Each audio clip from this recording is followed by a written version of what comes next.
Bueno, hoy vamos a meternos de lleno en una de esas historias que, de verdad, si la viéramos en una película, uno diría que el guionista exageró, ¿no? Totalmente. De esas que parecen ficción. Es la historia de Cliver Weyman, un joven peruano que muchos ya conocen como Paul Deportes. Y la trama es, bueno, es casi inverosímil. Es que en cuestión de semanas pasó de narrar un partido de fútbol desde la cima de un cerro, en Perú, Armado solo con un celular. exacto, a ser la voz de un partido de nada menos que la UEFA Champions League para una de las radios más importantes de España. Uf, es un salto cuántico. Y lo fascinante de las fuentes que analizamos es que no solo documentan el qué, sino el cómo y sobre todo el por qué. Hoy nuestra misión es ir más allá de la anécdota viral. Claro, Creo que queremos desentrañar qué nos dice este fenómeno sobre la identidad, las nuevas formas de oportunidad y, pues, el poder de la autenticidad en un mundo digital que parece obsesionado con la perfección. exacto, porque ahí está la clave para empezar a analizar esto. Diariamente vemos cientos de videos virales, gente con talento, historias emotivas. ¿Cuál fue el ingrediente secreto aquí? Ajá. O sea, ¿qué hizo que la historia de Cleaver no se quedara en un simple meme de un día, sino que se convirtió en este trampolín que lo cruzó del Atlántico? Creo que la respuesta está justo ahí, en la imagen original, en ese primer video. Es el punto de partida de todo. Transportémonos a esa escena, porque es muy poderosa. Las fuentes la describen con mucho detalle. Cleaver Wayman está solo, en la cima de un cerro. Y no es una metáfora, es literal. No, es literal. Están narrando la final de la Copa Libertadores del 2025. No hay una cabina de transmisión, no hay un micrófono profesional, no hay un equipo de producción. Nada. Lo que hay es viento, frío y una señal de internet que, pues, va y viene. Él está de pie, muy abrigado, sosteniendo un celular con la mano. Y lo que se escucha es tan importante como lo que se ve. Se oye su voz, sí, cargada de una pasión desbordante, pero de fondo se cuela el sonido del viento, casi como un personaje más en la transmisión. Totalmente. No es un audio limpio, no es perfecto. Y ahí, justo ahí, radica su magia. Las fuentes insisten en un punto. Esto no fue una estrategia de marketing, no, para nada. Él no pensó, voy a grabar un video rústico para que se haga viral. Fue un acto de pura necesidad. Era la única forma que tenía de hacer lo que amaba. Y es una honestidad que el público parece estar buscando desesperadamente. Vivimos en una era de transmisiones deportivas que a veces suenan, no sé, casi robóticas, Sí, muy prefabricadas. con estadísticas y análisis ya listos. En cambio, escuchar el viento, la respiración agitada de Cliver, su voz que se quiebra por la emoción, es como pasar de una foto de estudio a una foto documental, cruda y real. Te mete de lleno en la escena. Totalmente. Y aquí es donde su falta de recursos se convirtió, paradójicamente, en su mayor fortaleza. Claro, En un ecosistema mediático que está saturado de contenido hiperproducido, lo auténtico se ha vuelto el bien más escaso y, por lo tanto, el más valioso. el más buscado. Exacto. El público no vio solo a un narrador con talento, vio la encarnación de un sueño luchando contra la precariedad. El cerro dejó de ser un simple fondo para convertirse en un símbolo universal. Un símbolo de la lucha por una oportunidad. Justo eso. Por eso la historia trascendió el nicho del fútbol tan rápido. Y esa conexión tan genuina provocó una reacción en cadena casi inmediata. El video no solo acumuló millones de vistas, llegó a las pantallas de los directivos de Radio Marca en España. Uno de los medios deportivos más influyentes de Europa, nada menos. Y lo que pasó después es el primer gran giro de esta historia. Lo llamaron. Hay que detenerse un momento e imaginar lo que significa recibir esa llamada. Estar un día luchando contra el viento en un cerro peruano y al siguiente, pues, estar hablando con un productor desde Madrid. Es una locura. El propio Cliver lo resume en una de las entrevistas que tenemos, con una frase que encapsula todo el vértigo de la situación. Él dice: hace unas semanas estaba en un cerro y ahora estoy acá. Los planes de Dios son perfectos. Una frase que muestra la humildad, pero también la magnitud del salto. Ahora, es fácil ver esto como un golpe de suerte, ¿no? Como un billete de lotería que le tocó. Sí, podría parecer eso. Pero si profundizamos, ¿no es más bien un síntoma de un cambio en cómo funciona el poder en los medios? Es una observación clave. Este no es un simple golpe de suerte. Es la demostración palpable de las nuevas dinámicas del poder mediático. Antes, el talento necesitaba la validación de un productor, un director de casting, un guardián que le abriera la puerta. El famoso gatekeeper. Exacto. Hoy, el público, a través de la viralización, se ha convertido en el principal cazatalentos del mundo.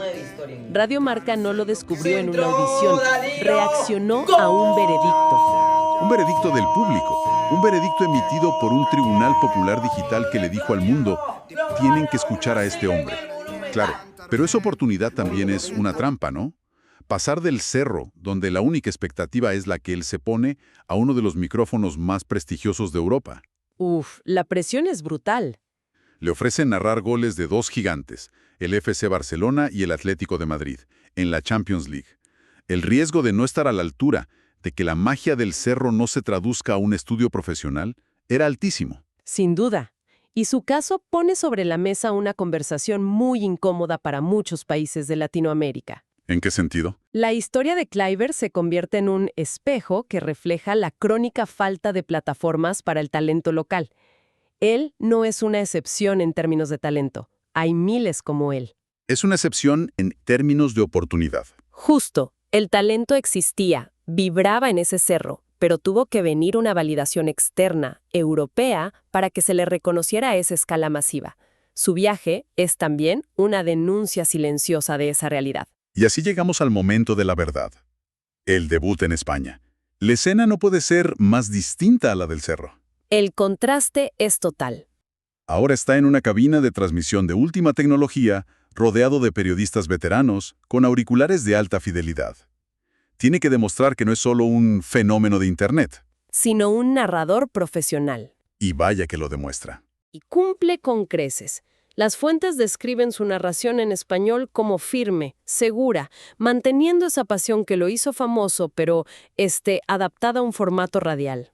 Podría haberse quedado ahí, ¿no? Claro, podría haber cumplido el expediente y ya habría sido una victoria enorme. Pero no lo hizo. No, hizo algo que nadie, absolutamente nadie, se esperaba. Minuto 37 del partido del Atlético de Madrid. Julián Álvarez marca un gol crucial. Kluivert explota en el micrófono. Mira para el Barcelona, se coloca Marcus Rashford, el inglés, la Villa va al centro, al área, Koundé,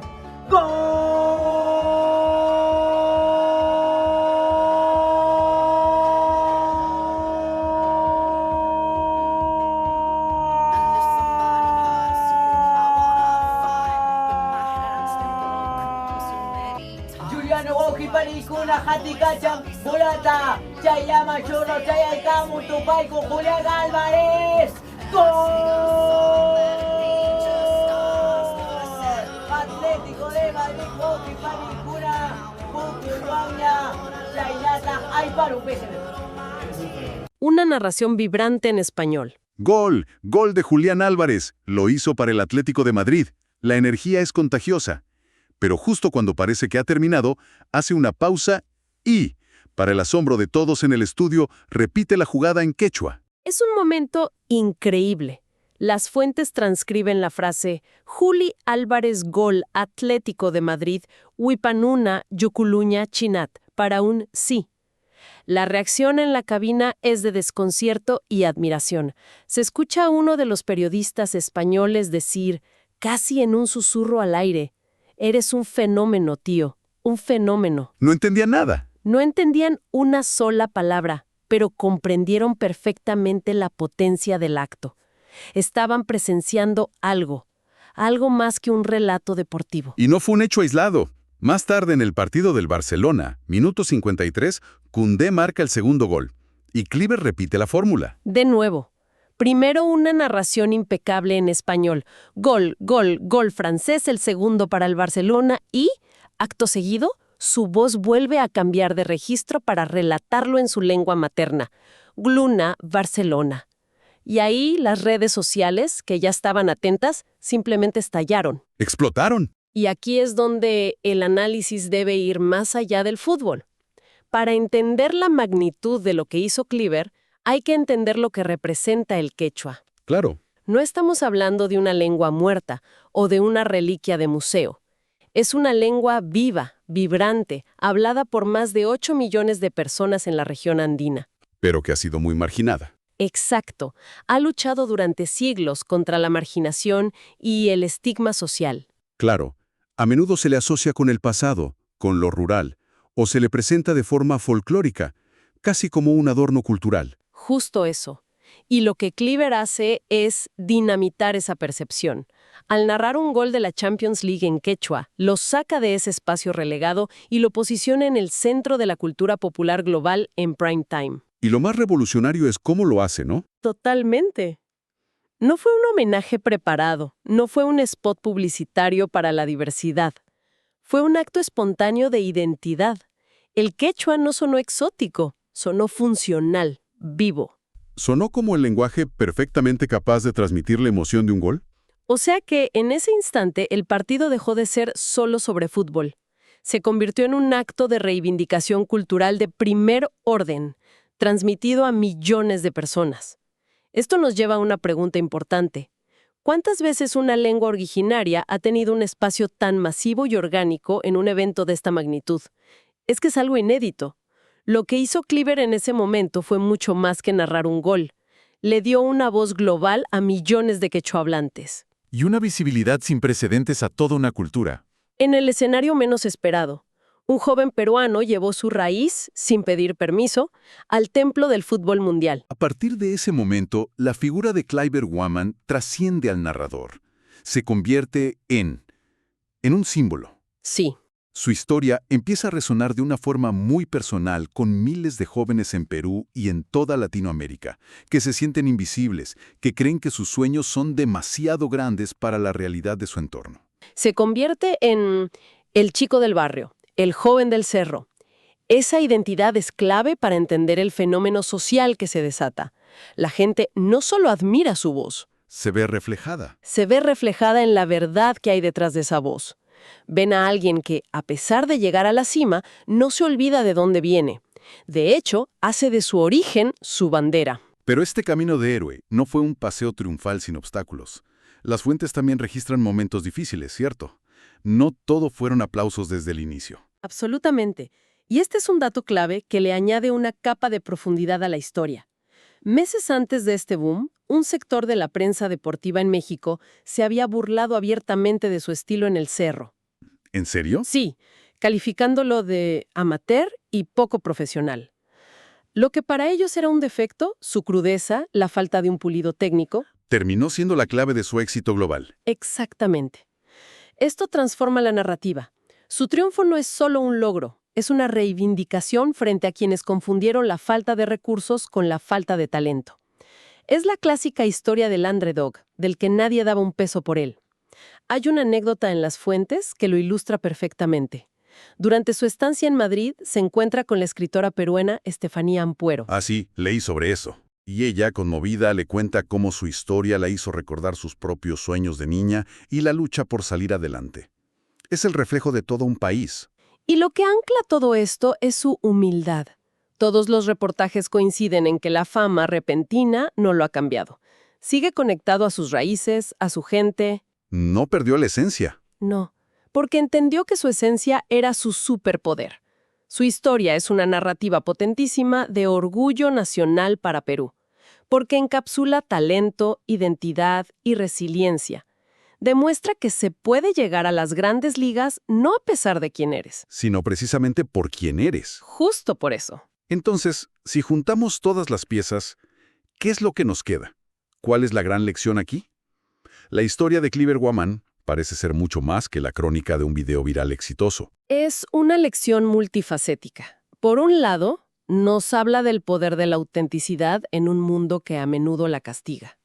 Por otro, es un testimonio de cómo la tecnología, ha democratizado la oportunidad. ¿Sí?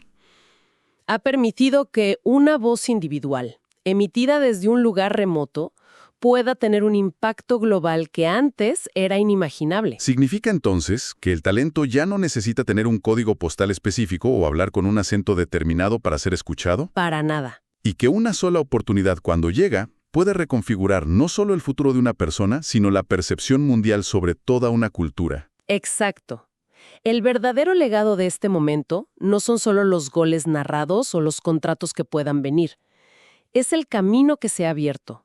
La puerta que Kluivert, quizás sin proponérselo del todo, derribó para que otros se atrevan. Se atrevan a mostrar su talento. Y su identidad, sin miedo, usando las herramientas que tengan a su alcance, ya sea un celular en un cerro o una laptop en su habitación.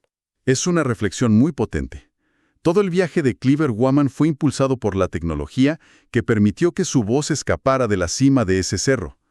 Y eso nos deja con una idea final para reflexionar. A ver. ¿Cuántas otras voces, cuántos otros talentos e historias increíbles están ahora mismo en lugares remotos, esperando ser descubiertas a solo un clic de distancia de cambiar el mundo?